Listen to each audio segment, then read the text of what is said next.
I remind you to look at the base. The person is like this. What do they need to do? Step back. Step the back foot back. Step the front foot back. Move back away from the chair a little bit. If they're like this, what do they need to do? Move towards the chair. Back foot up a little bit, front foot up a little bit, right?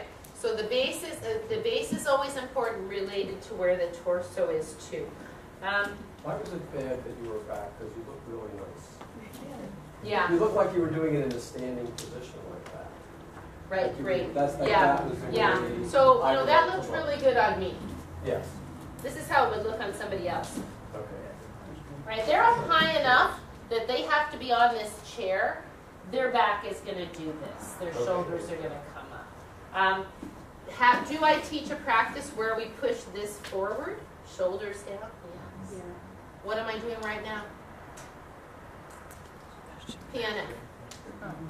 Right? This is holding me. Then, as we push the chair a little bit further forward, I let the hamstring stretch. Then I get a little bit deeper stretch. Because I've been here, this is quite difficult. I mean, not difficult for you maybe, but it's really asking these muscles to hold me in quite a cantilevered position.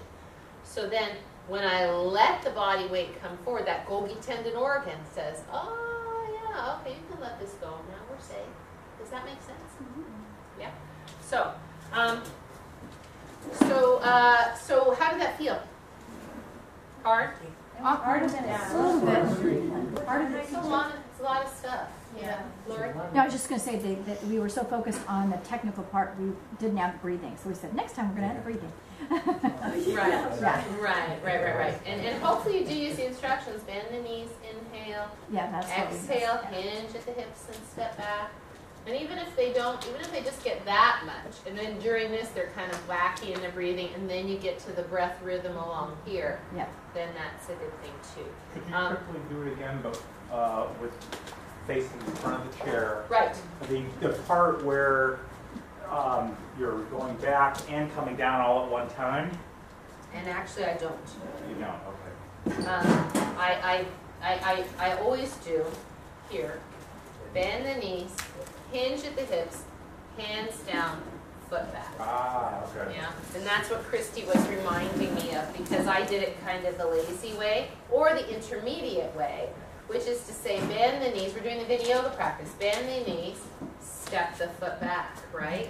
And I like that she reminded me that you bend the knees, stick your bottom out a bit to step back.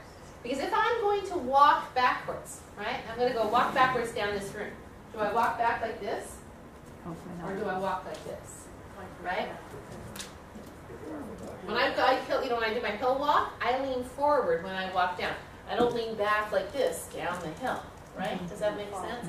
So if we're going to step the foot back, in general, the torso should come forward, unless we're bringing the hip into extension. This is hip and extension. This is hip and hyper. This is usually called hip and extension. It's usually not called hip and hyperextension. It's only called hip and hyperextension when it's really way back. They'll usually call this flexion of the hip and this extension of the hip behind the midline. But you know, it doesn't really matter. All right. So here's the thing that we're going to do next. So say 10 o'clock, even on any Yoga 1 class, it doesn't really matter whether it's 6 o'clock in the evening or 10 o'clock in the morning. I will often now, as opposed to Ultra Gentle, where we don't offer the block and bolster or cylinder option, I'll say everything in this practice depends on how flexible your hamstrings are. Doesn't mean that there's not a lot of other things going on, but your choice of prop will depend on your hamstrings and how much stability you need, right? Because maybe somebody has flexible hamstrings, but they're really shaky. Maybe they're older and they need that kind of stability. We have a student like that right now. I would rather have her on the chair, even though she has the flexibility to go lower, because I want her to be stable, right? So I will have my blocks available. And I'll say, you can do this practice on your hamstring stretch, and I just call it hamstring stretch. On your blocks, on your chair, or on cylinders, or on on double blocks, it all depends on your hamstrings. And I'll turn to the side and I'll say the way you figure this out is if you were on blocks with your legs in the correct position and you drew this leg straight, would you be able to maintain your spine in extension? Or would this drawing of your leg straight pull your spine into flexion? And I use those words because I think it's good for people to understand those things. Would it pull your belly button back and round your back? If that's the case, it's not useful because your sit bone is coming towards your knee and shortening your hamstring. And what we really want to do is pull the sit bone back away from the knee and lengthen the hamstring. And that's the explanation I always give, yes? Not in every single class, but if I need to explain this. I said, so please, and you'll hear me say this a lot, don't pick a prop because you think blocks are better than chair. Pick the prop that fits your body, right? If you're going to have blocks, you bend the knees, hinge at the hips, put the blocks on either side of your feet. Step your right foot back. Because what will happen is people will put the blocks up here. And now unfortunately, Victor, they're not doing this, which would be just fine. They're doing this, right? So we train them that generally, and the general reason is if you have a post, the concrete in the ground underneath the post is right underneath the top of the post. It's not out here, right? And so the arms, the hands, are always the posts for the shoulders. So if I'm in triangle pose, I don't want my block back here, and I don't want it out here. I want it right underneath the joint that it has to support. And so generally, just like the question of like, where does your head go? Right on top of your shoulders. Where do your hands go? In line with where your shoulders are, right? As soon as you do this, as soon as you move from here, anywhere here, what has to start happening? The neck and the shoulders have to start elevating. So you start the elevation of the shoulder blade. Shoulder blade elevation starts from that shoulder height A. Whenever your hands are above your shoulders, your shoulder blade muscles and the neck muscles have to start elevating. Does that make sense? So while we're here, we don't want the shoulder blades elevated. In fact, we want the opposite. We want the shoulder blades drawn down the back so that the serratus anterior can get strengthened. The muscles that hold the shoulder blades down, we call them your shoulder blade pockets. Does that make sense? So one thing to think about, so let me just finish this. So you step back, you do your hamstring stretch here exactly the same as you would do there. Then back foot up to front, put your weight in your heels.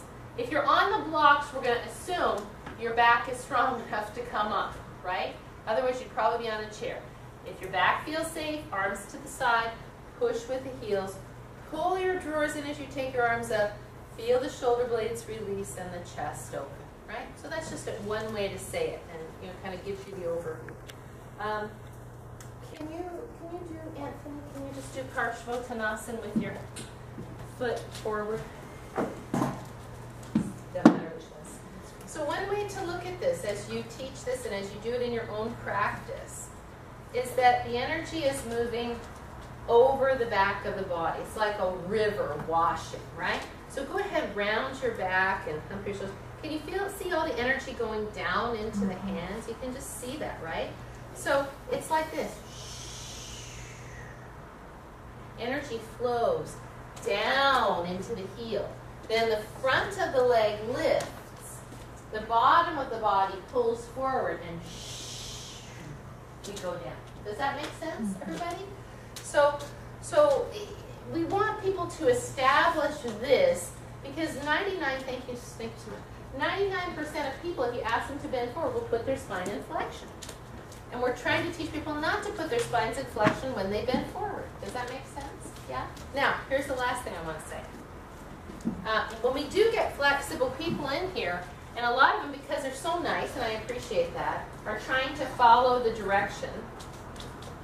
And so they're like this, in their hamstring stretch, and they're nice and stable and level, which isn't so bad in a way. Because if you're super flexible, you're probably likely to sink a lot. Oh, we have to go over the hip dip, I just remembered. And the adjustment from here. Because hips are more likely to dip here than they are in the other.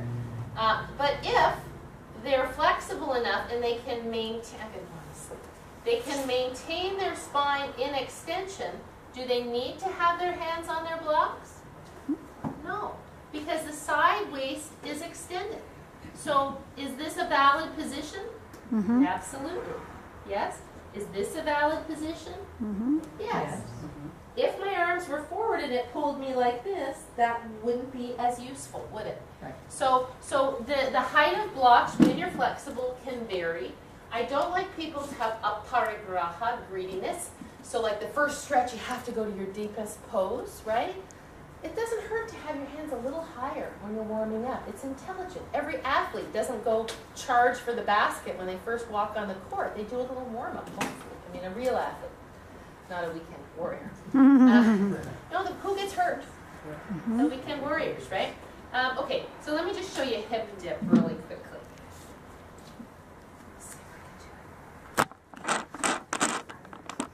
This is probably the most common error in Parshvottanasana. Now, what's the first thing you see that's a problem that should be fixed? Your hips aren't level. And it's turning. Thank you. Foot. Look at the feet. You see the result, right? So, okay, watch the foot. That already helps, right? Another thing is if the foot is here. Sometimes the feet are here, right? Can you see how my hips are unlevel? When I just put the foot over here, it will help level. But why is this so comfortable while this is a whole different gang of culprits? Flexing your back, you're flexing your front floor in the first, and you're extending it in the second. Extending your back. Listen to Christy. So look, that's why, we'll get to it, but that's why rotation was added to Parshvottanasana and to revolved high lunge and to revolved half load. It's because the rotation stretches the IT band, right?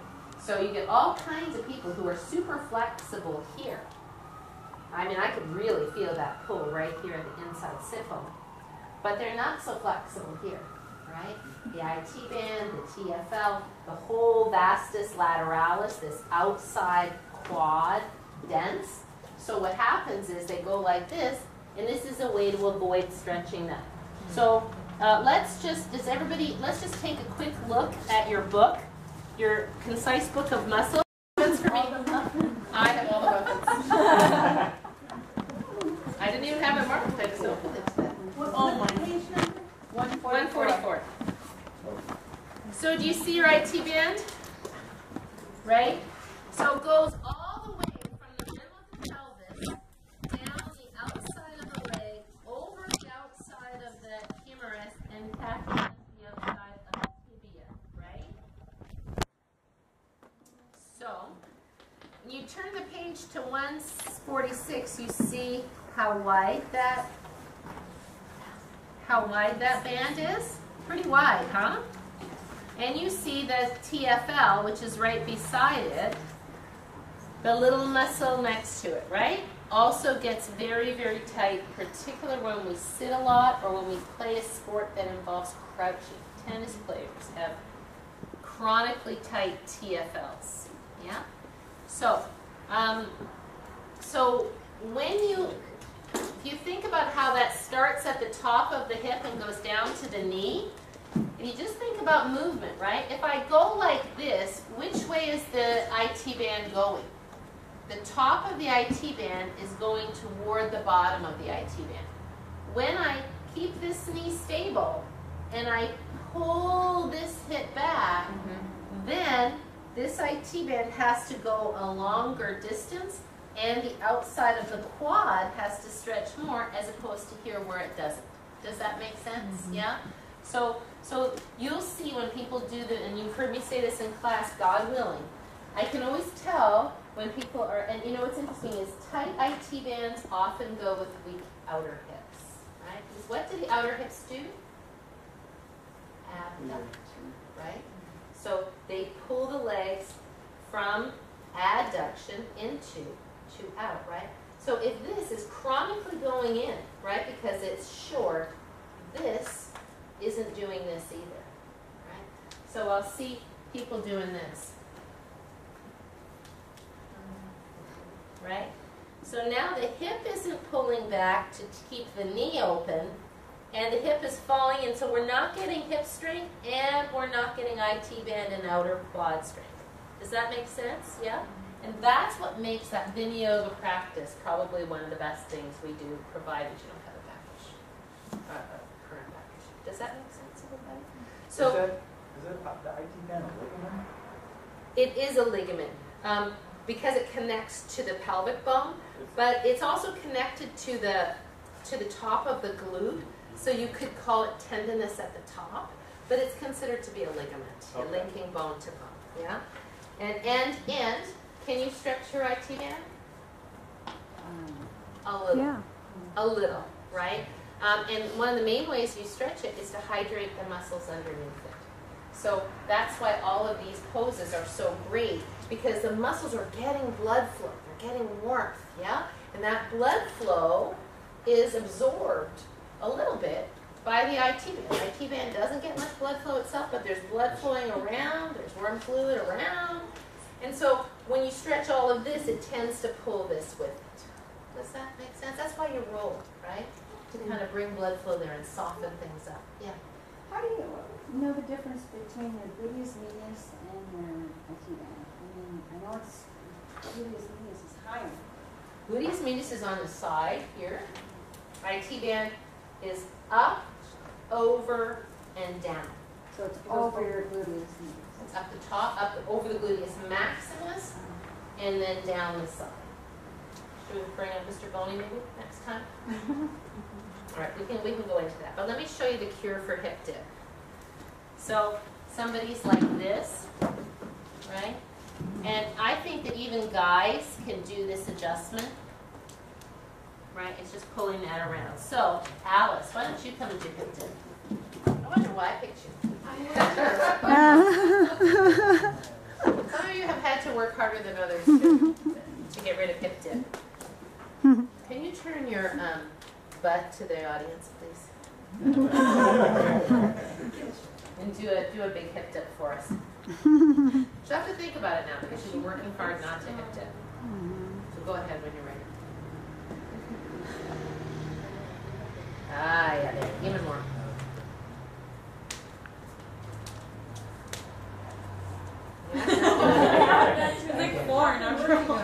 There you go. So usually you'll see, it's like you just picture, could you put a teacup on there and it wouldn't spill, right? Right. So I will tell you that I will almost always just adjust this, because to say, could you square your hips, the person cannot feel it, right? So because it's a pretty safe adjustment, you know, look, if it's a lady on a chair and it's her first time ever and she is an older lady, or a guy, well, the guy you could probably do it, but guys rarely have this because they're just not flexible enough to fall into it. It's mostly a female thing. You might not say anything. You okay, Alice? If they're up on a chair and that hip's coming forward a little bit and they're just learning, that's not the main thing you have to go to, right? If they're kind of approximating it, it's okay, especially if you're a guy teacher. Always good to let somebody get to know you before you have your hands on them. But if she is here, I will come and say, can I touch, I'll say, can I touch your hips? I'm just gonna pull this right hip back and stabilize it with the left. So here's the action. I put my hand on her ilium. I find it right there. I put my other hand on her other ilium. I stabilize with this hand and pull this hip back. But I will tell you for sure that this adjustment doesn't work if you haven't checked the feet. If the feet are turned out, if the feet are too close, then you're yanking. Say, why did it go? Because you didn't check the feet, dummy. And that has happened to me. Like I go up and I'm thinking about something else. I go, oh, this will just be a quick fix. And then I go, oh, you know, could you move your foot over a little bit? So just remember always to check the feet when you see any kind of dysfunction. Thank you so much. The other thing that she could do very easily, here, go ahead, do it if you don't mind. Go ahead, do that one more time. Can you do the back sagging thing? So legs straight and sag your back. See that? Right? So then I might just say, Alice, can you lift your ribs up a bit? If I know her and I know that she's going to get that because I've given her that, that would be enough. Go ahead, do it again. I might also do this. We're just going to lift these up into your body a little bit. That's all. And you don't have to give them a big explanation. You know, they're going to feel that it's much more aligned. Yeah? If Does that you make didn't sense? know her, what would you say? If I didn't know her, Yeah, would you say the same thing and just call on you? if it were me, I would probably say, is it okay if I touch your ribs as a female? As a male, you might just leave it alone for a little bit till they get to know you. And then, when they get to know you, maybe you could say, go ahead, do it, Alice. And if you guys come up with better ideas, please tell me. Because this is not my forte, how guys should talk to women, because it's not my experience, right? And Andy has been very helpful in that. He's come up with some good ideas. You think we know how to talk to women? Yeah. I'll work on it. Then you might say, and it's kind of hard too because you're not maybe so flexible. Maybe you're like this. Alice, see how your ribs are a little bit like that? Can you lift them up so that your back is a little longer? That might be a choice. Yeah, does that make sense? Because reaching underneath a woman might be weird. But I don't think it would be bad to say, Alice, go ahead, say, Alice, do you mind if I touch your rib just a little bit? No, you can't say just a little bit. Just say, touch your rib. Like that. Lift that up. Or she. No, we To can't me, see that from the feels side okay where when she that knows is. you. Are you right I'm here? right here, Right the bottom okay, ribs. Yeah, yeah. And say, let's get somebody flexible. Can you do your you're super flexible too, but I've had you there so long. And can you do your non-hurt side? Do you have a non-hurt side? Hey Audrey, what Mike, I notice what Mike does in class a lot is he walks around with a block. Okay. He does everything like this. Oh, he touches with a block. Yes. I like that. Maybe we'll have Mike come and just talk about adjustments like that as a block, because he works with a lot of yoga one, so he has to do more adjustments. Yeah, that's really good to know. Thank you for letting me know. I didn't know that. I don't want to hurt you. Miranda, come. Yeah. You all right? All right. Okay, come. So now she's a super flexible girl, and she's kind of laying over. And I say, you know, can I touch your ribs? Because she's a little humpy, like this. Yeah, but she's got her head down. This is, put your hands on the floor. Is that safe for you? Okay. So then what I might say is, so your hips are beautiful, and there's just one more thing. Pull the ribs forward, and then see what I did with my thumbs? That's different, right? So the thumb up. It was forward, and then to guide her to then she could go down, right? So, yeah. That's for, thank you so much. That's for somebody that's really flexible, and that would be again somebody you know. If you were in class with Lisa and you were teaching Yoga 3 and she knows you, I don't think that'd be a problem at all, you know. But we just want to be careful with that. All right. So now we're going to teach a group of 3 people. So one person teaches 3 people. Somebody on a chair, somebody on a block, and we're going to teach them partial. Maybe we'll have one teacher, two students. That'll be easier. Group of 3. You're going to face them. So make sure that this is like a class where you're facing them. You're going to bend your knees, and you'll teach one side. You're going to be looking up. You're going to be giving some verbal directions. If you need to come and give some cues, you can. Do you want to make it the person makes a mistake or no mistakes? Mistakes. How about you decide in your own group? Yeah? One on chair, one on blocks, And then the teacher. And you're going to have both chairs and block. You don't have to go into the long-winded explanation of why that I gave you, but you should know that explanation and practice at some other time. Like maybe you practice with your husband and you explain why. You know, maybe you explain it to somebody that doesn't know how to do yoga, because you can teach this stretch to anybody as a good hamstring stretch, right? And they don't even have to be super warmed up, to be honest, you know, so. Audrey, usually when you use the term you're flexible, you're usually referring to hamstrings, right?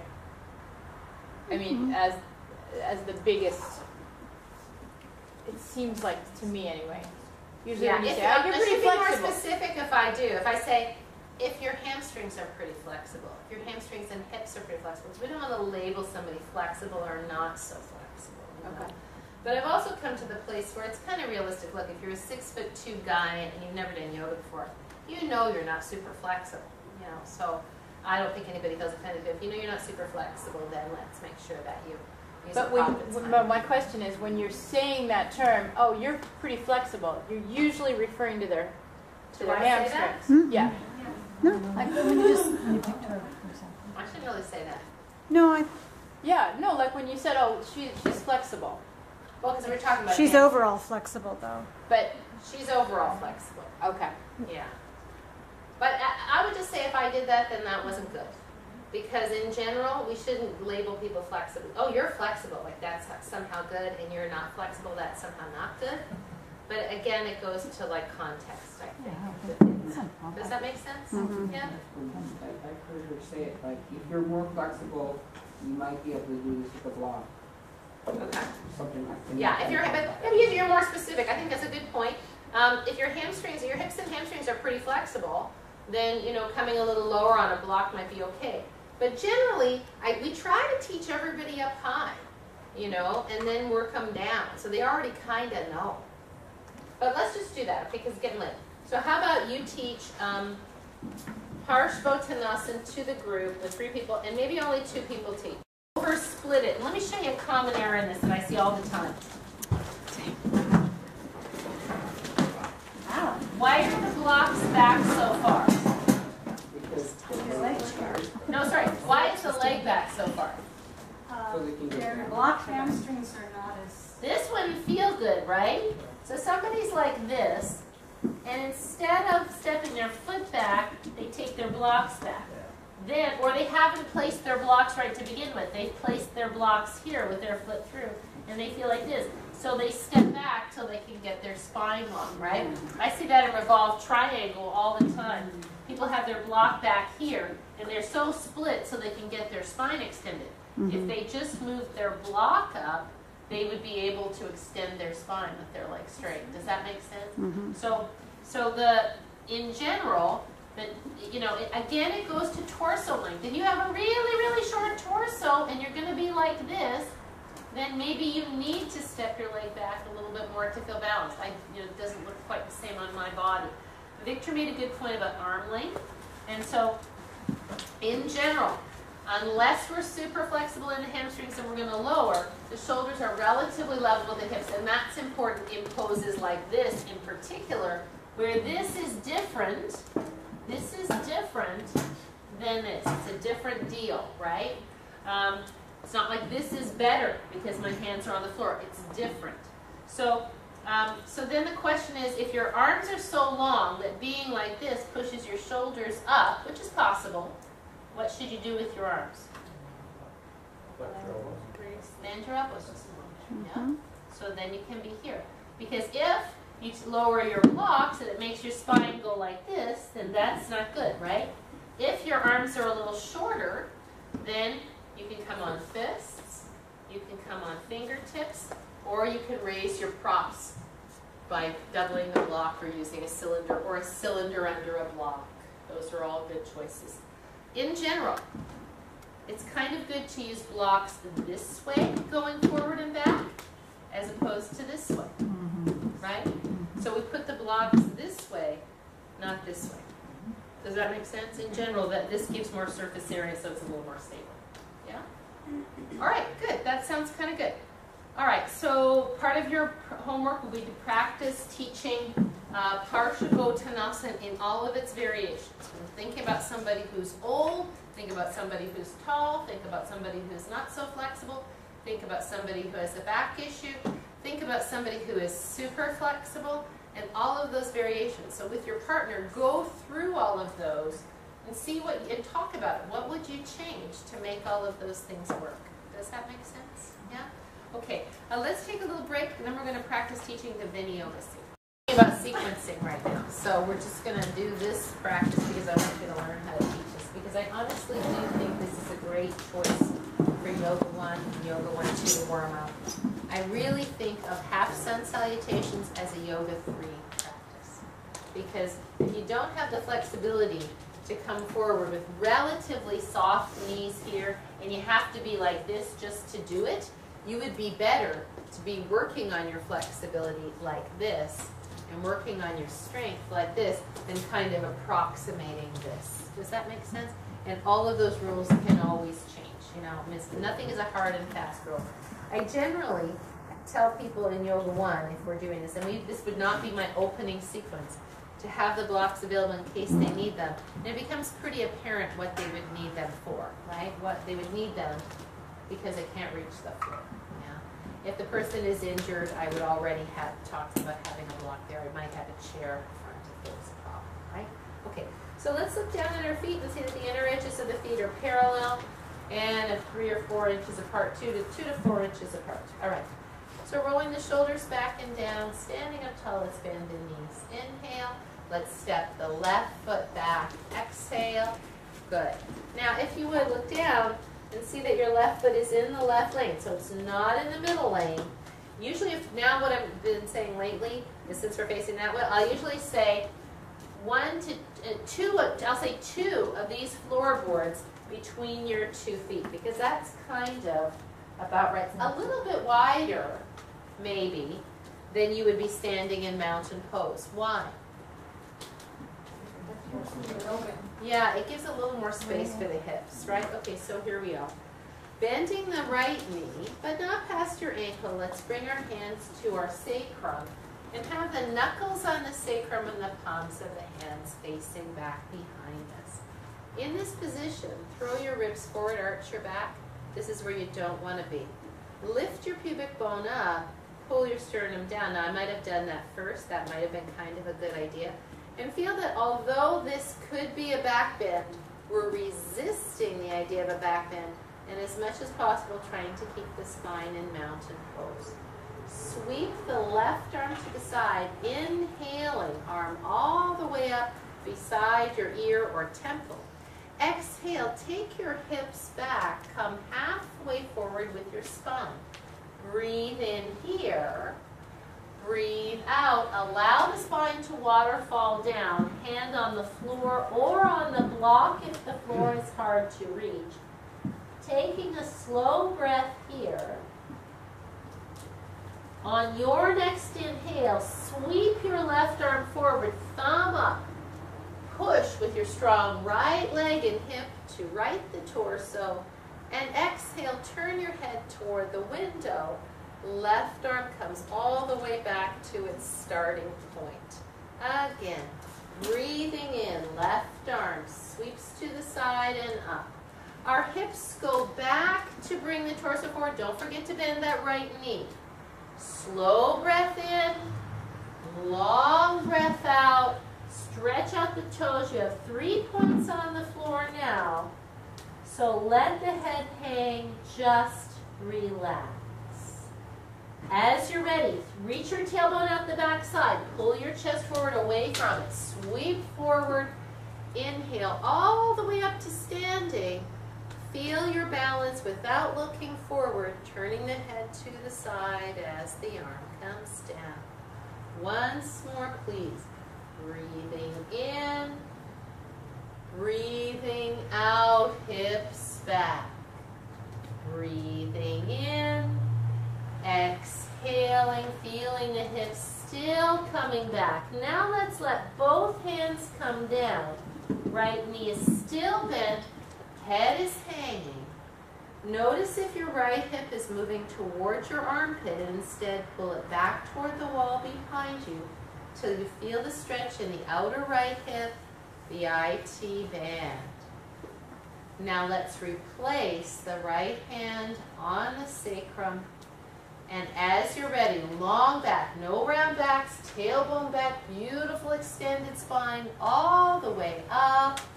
And feel the shoulder release as the chest opens and the right knee stays bent the whole time. Thank you. As you're ready, hands down and exhale back, foot up to front. So it's a lot of information, huh? Yeah. And the thing is, you usually have about 6 of these, right? 3 on each side. So you don't have to give all the information every single time. You give the main movements the first time, the main things you don't want them to do the second time, then you add on for the next 2 times Then you come to this side, and now you might talk about pushing the elbows forward and rolling the shoulders back and down. Or maybe if these people are brand new to this, you don't say that, because it's just too many things to remember. Do you know what I mean? And then, if you're teaching Yoga 3, and you want to use this as a warm-up, you just say, let's go ahead.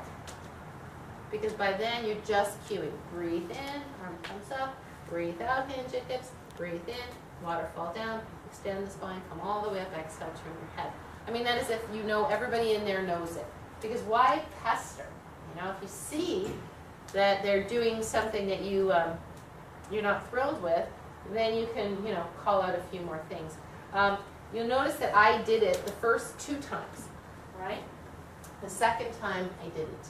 Because inevitably, and sometimes I will just do it the first time and I won't, but I'll usually do it at least 1 time, and then I'll put my hand down and I'll say, I'm going to watch you now. Because if you just go like this, 4 people will go like this, right? So you have to say, go ahead, I want to watch this time, right? Because they don't know. Does that make sense? All right, so let's get with a partner, and I want you to teach them that. One side. Lots of good stuff in there. I'm going to tell you 3, 4 things that I caught that I just like to correct. It's so important when you're teaching particularly, because you're trying to stand up and present, not to be doing this. Yeah? You've got to keep those ribs in. Yeah? You've got to keep those ribs in. Some of you were teaching with your knee already forward, and you were talking like this with your knee already forward. Yeah? So watch that your position is correct. The other thing is, I wouldn't put the hands behind the back before you step back. I know that, I remember when Melanie was here, she used to have people put their hands here and step back. And I think that's okay, because it feels like you're bringing yourself into this centered place. But in real life, if I have to back up because I'm trying to get my husband down the driveway or something, I'm not going to go like this down the driveway. So I like to do real life things. If this has an intention that's meaningful for the movement, it's okay. But I like step back. Because when you step back like this, hopefully this arm comes forward just a little bit. So you're getting real life movement, right? And sometimes I'll even teach, as you step back, what should you be doing? Slightly leaning forward, and then you can right the torso, yeah? And I'll say, don't look down when you step back, right? Get the feeling of how is it to feel your body in space stepping back, then look down, then check your feet, yeah? Yes? I thought we are ultimately, once we're in position, that we do want the knee over the ankle. Is that not accurate? Above the ankle, not past the ankle. Above, yeah. Right. I saw knees past ankles. Ah, okay. So I saw knees like this. Yeah, so it's not so great. And it's just because you're thinking about what you're going to say and all this stuff, but I want to make the point anyway, yeah? And we have to remember about that standing up straight stuff. The standing up straight is not chest here. Standing up straight is chest here. Directly forward. Lori, I noticed when you were doing, as you were coming forward, your knee was coming in. Thank you. So it's just good to know that if you have that propensity, you're going to have to work on that too. So how is that one to do? How bent should that front knee be? When you start or when you're in the pose itself? The whole thing. Like I thought. Great question. Okay. How bent should it be? It just has to be a little bit bent to create stability. This isn't realistic to life. And this is what people do in life, especially older people. They're trying to get their balance with their legs straight. We want to bend the knee so that we learn that balance is created by bending your knees. Yeah, that's how you keep your balance in life, is bend your knees. Hi. Do you have a question? Darcy, you gonna go? Oh, okay. All right. Good. Thank you so much. So when you go here, the knee is just slightly bent for balance, right? I like to say right above the knee. When you come forward, the knee is less bent, right? Because the hips have to go back and up. Because you have to shift back, right? If the knee stays this bent, then I'm not shifting back. I'm just coming forward over the pelvis. As I shift back, the sit bone comes up, the knee is less bent, and that's what causes the hamstring stretch. Does that make sense? Then I bend the knee a little bit more, but that's why I have to push down into my back heel, and that's why I don't like the back heel up, because then you get that. Back heel, and this one is an A curve, so that you can pull forward. And hopefully this leg is substantially bent at that point, and it's a combined effort of the quad and the hip. It's not just one or the other. Yeah, does that make sense, everybody? Darcy had a good point, and I think I have this on my computer. I should probably send you wording for that, because there's so much wording that you could include. Do you know what I mean? There's so many things that you could mention while you're doing it. And so, Christy, do I do something like that? Do I ever send you something? Oh, look. I'm pretty sure I have at least a description of inhale, exhale, inhale, exhale. But I could probably just go through and type up a whole bunch of things. And then, actually, we could maybe make that a little, that would be a fun little homework assignment. I'll put them in random order, and you assign, like, order of importance. Right? That'd be kind of interesting. But it is important. I mean, it's important to have the knee bend more than put your hands here. If people are standing there like this and you're talking about the hands, you're missing the point that the base isn't doing what it needs to do. So we do want to make sure that we work in good sequence.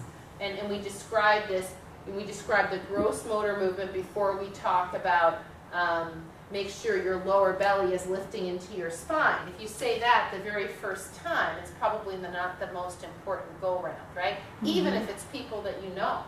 Even if you don't want to hit the subtlety before you hit the gross motor movement. Yeah?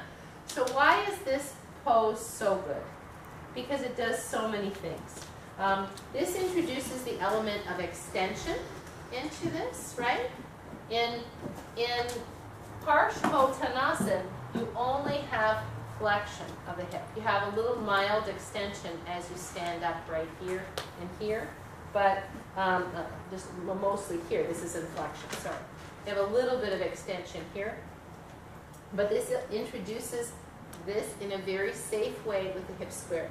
If people get too distant, as soon as they get too distant, can you see that it's very difficult to get the hips square?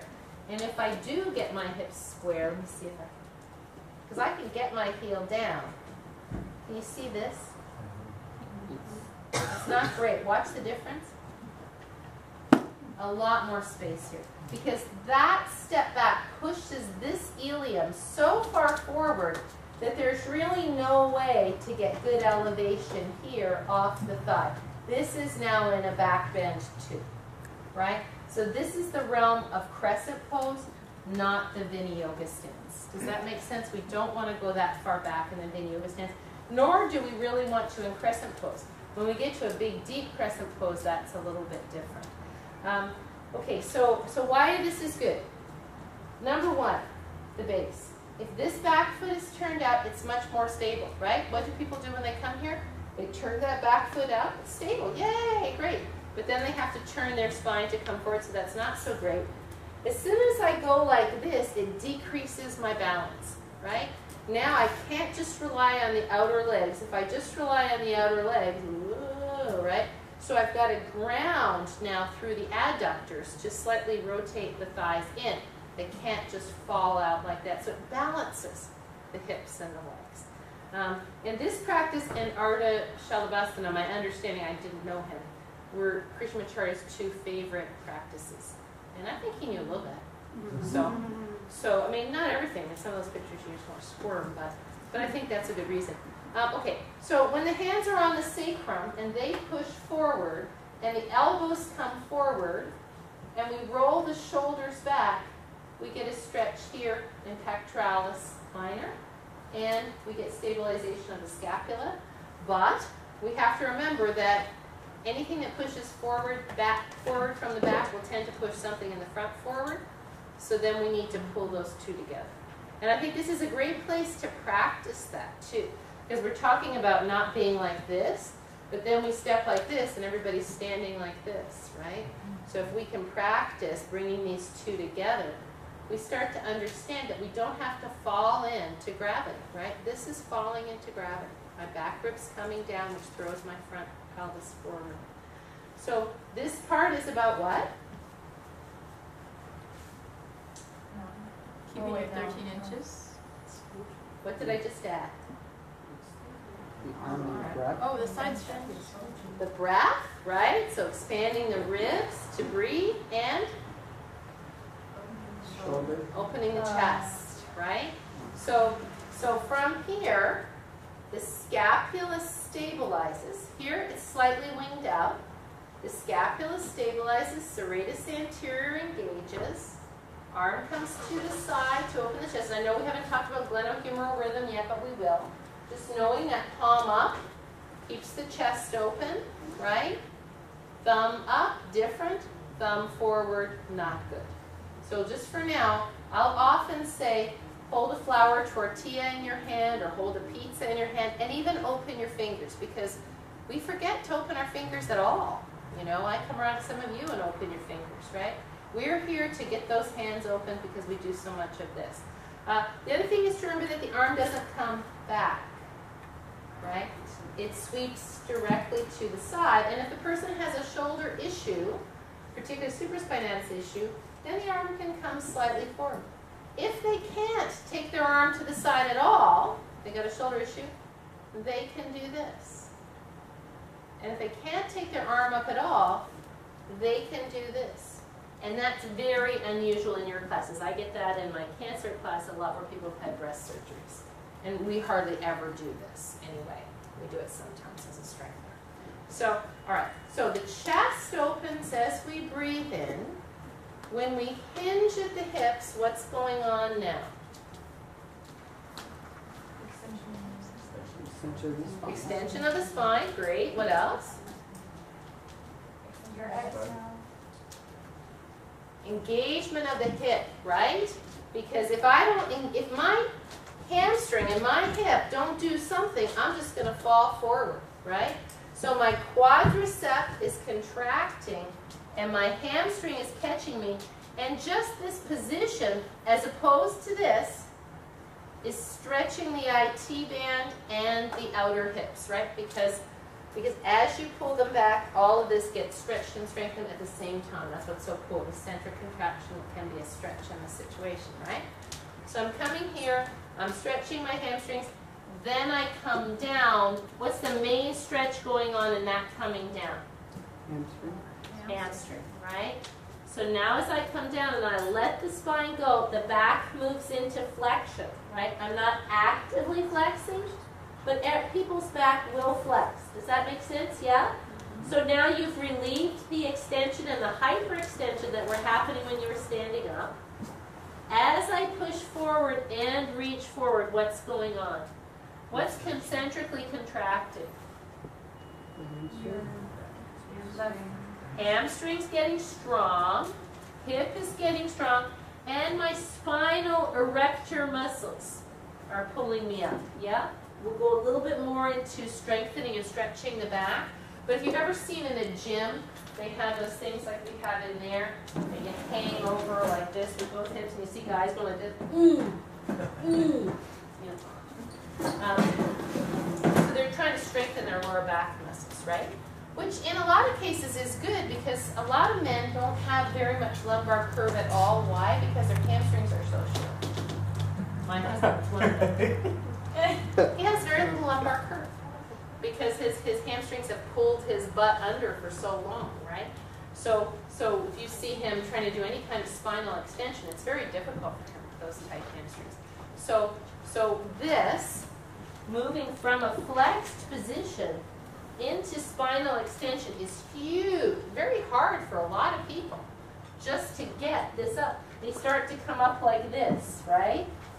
So the job is, if you can't get that low, put your hand here. And also, like Bob will do this, he'll come forward like this because his hamstrings are pulling him. And God help him, but he won't use a block. He should be on a block because he would be like this and from there he could get the spinal extension. So what happens to him is he's here, and he kind of comes up like this, and somewhere in here he gets the hip back, and then he gets the spine long. It's not optimal. Do you know what I mean? So we have to be able to get the hips coming back to pull the spine forward. And so I'll often demonstrate that. I'll often demonstrate, I'll say, it's almost like you're trying to zip a zipper here. Or like a speed skater with their arm coming through to help you, right? Because that action does help you to come up, yeah? One of the common errors here is to come up, I don't know why people do this, like this, yeah? So it impinges the shoulder a little bit. Do you want to go, Darcy? So it impinges the shoulder a bit to come like this. You want to come thumb up because it wraps the arm in the shoulder socket, right? Thumb up. It's just like if you were standing up, you wouldn't be standing like this unless you're going to do pull-ups. You'd be standing like this because the arm bone fits in the shoulder socket better. We'll get here when we get to shoulders.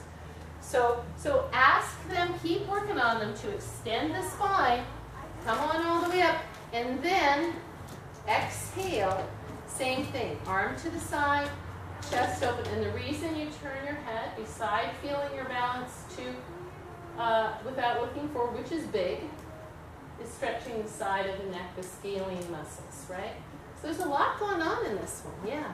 Couple questions Yes. just from having the different classes with all the different teachers. Please do. When you are all the way down, Mm-hmm. I've been under the thinking that my knee was supposed to remain very bent, and then you just explained we're really already going for the hamstring. Right, a little bit. So you are trying to semi-straighten the leg when you come all the way down? Well, I think you'll probably tell me if you've heard me say this. Once your hand is on the floor, straighten your front knee just a little bit. We're not going for a straight leg here. Straighten it just a little bit to shift your weight back. Yeah? And you do that in all of them? Right, exactly. And the trick is you don't want to say straighten the leg. You don't straighten the leg because now you're like this, right? So for most people, straightening their leg would be this, right? So, but if they're here, usually they come down and they're kind of like this. So I'll say straighten the leg a little bit just to shift your weight back. And like in Bob's case, even when he does that, he just goes up like this. And so he doesn't. He should be on a block. It would help him. And then on the final one, both hands down. Yes. What should be done there? Is there anything different that you're asking people to do? Some teachers tell us to focus on that stretch. Others say nothing and we go right into Spider. spider. Right, right. I consider turning to spider yoga 2, just so you know. Because in yoga 1, you're not doing transitions so much. And I actually had somebody hurt her knee in yoga 1, turning, I wasn't here that day, turning from the Vini yoga practice to spider in yoga 1. Because she didn't know, and the teacher didn't say, she should turn her feet. So she went like this. And that was the force on the knee, right? So we have to move the feet if we're going to turn the body, right? So when you're here, this is an opportunity to level your hips, to pull the hip back, to feel the bottom ribs down, and to have an easy Parshvottanasana.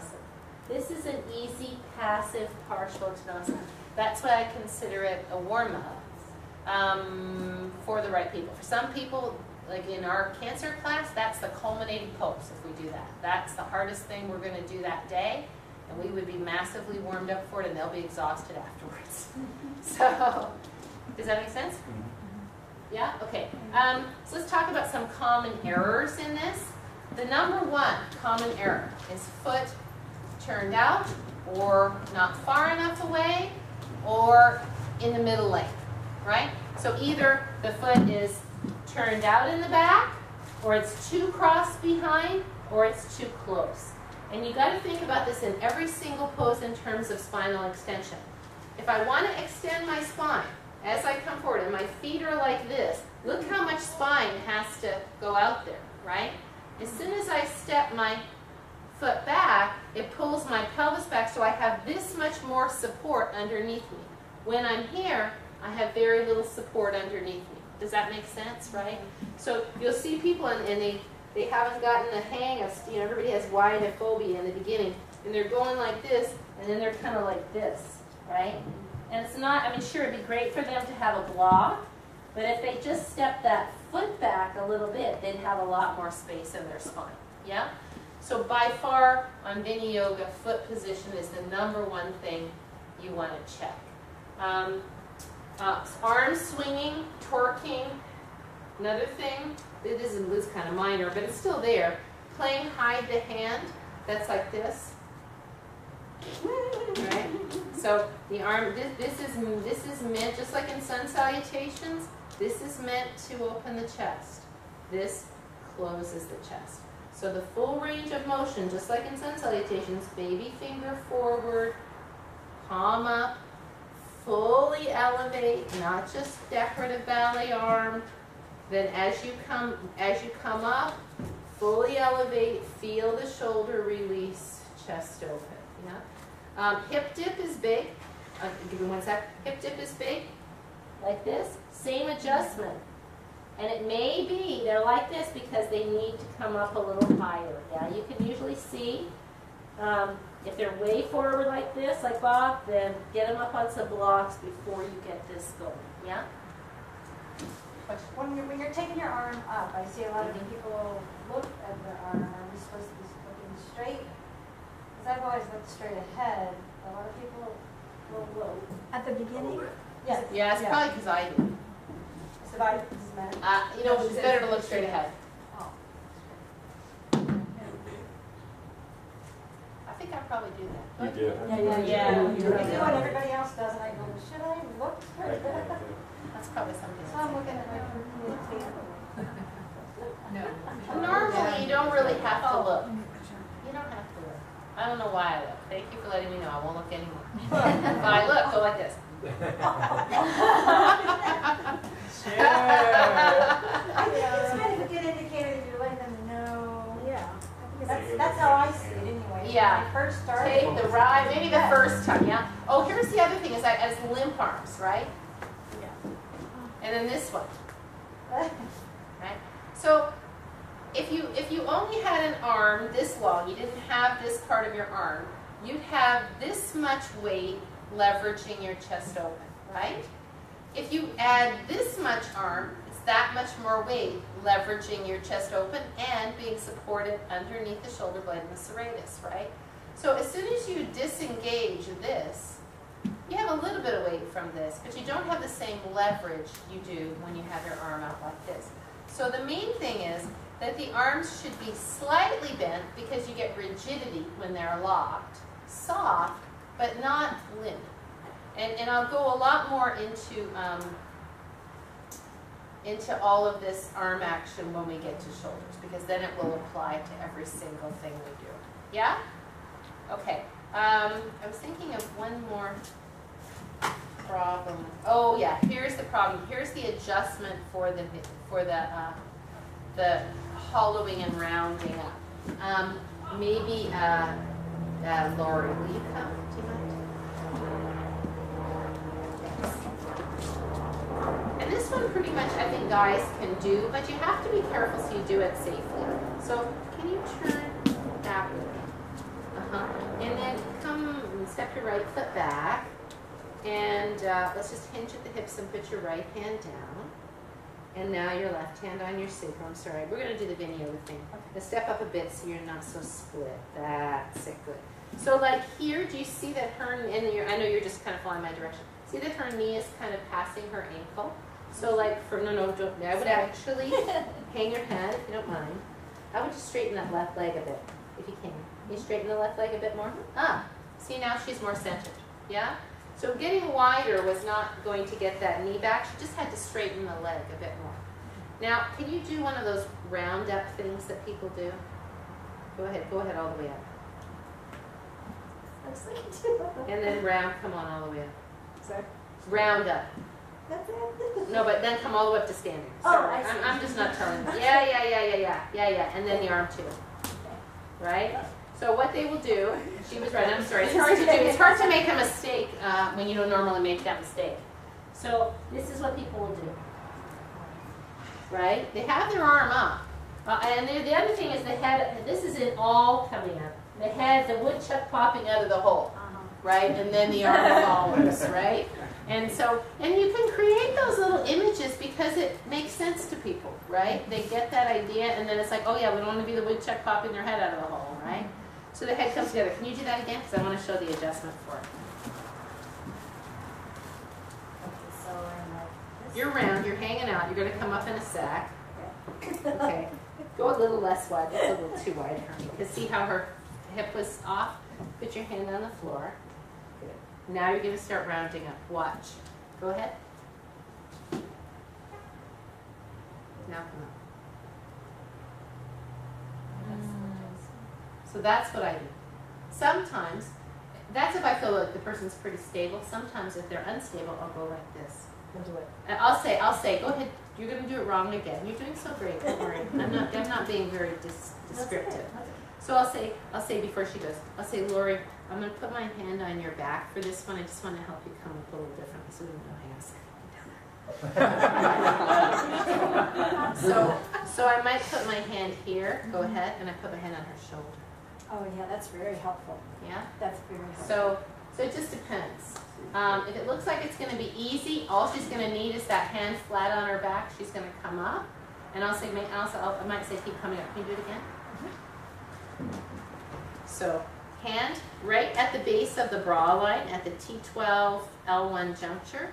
Shoulder, I'm pushing a little bit down, not a lot, and I'm pulling her collarbone back. So I'm stopping her from rounding up, right? And if she's rounding up right from the get-go, go ahead one more time, switch legs, don't hurt yourself. This is the knee that comes in, so you can keep an eye on me. Yeah, that's it. So if I start her right here, I've got pressure right here, go ahead. Oh, that's great. See how I push down and go back? And you gotta be a little bit careful about that, because you don't want to hurt the person. Right. So usually I let them get up a little bit so that I'm not hurting them. So what I'd like you to do real quick is, and then we'll take another break, because I know these are long sessions, but this is the way it has to be if we're going to do these kinds of things. So try to keep your focus going. Let's make some mistakes with a partner and let them help you. All right? Maybe it's a foot mistake, maybe it's a hip mistake, maybe it's a rounding up mistake. All righty? It's better if the back foot is more forward. But if the person, it hurts the person to have their back foot straight forward, slight turnout is okay, yeah? Because it's not going to be the same for everybody, right? Massive turnout isn't going to be useful, right?